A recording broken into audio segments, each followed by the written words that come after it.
एक सबसो शादाब खेत में एक चूंटी दिन भर अनाज के दाने जमा कर रही थी। वो एक दाना अपने बिल में ले जाती, फिर दूसरा, और यूं मुसलसल मेहनत में लगी रहती।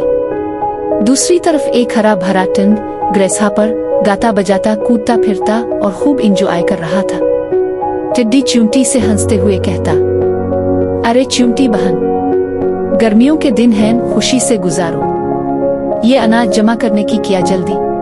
चूंटी मुस्करा कर जवाब देती, अभी काम का वक्त है, सर्दियों में खाने को कुछ ना होगा। सर्दियों की आमद के बाद जब सर्दी पड़ने लगी, बारिशें और ठंडी हवाएं चलने लगे तो हर तरफ खामोशी छा गई। चूंटी अपने बिल में आराम से बैठी थी, जहां इसने गर्मियों में जमा किया हुआ अनाज महफूज कर रखा था। दूसरी तरफ टिन भूखा कौपता और पछताता फिर रहा था। ना खाने को कुछ, ना रहने को कोई जगह।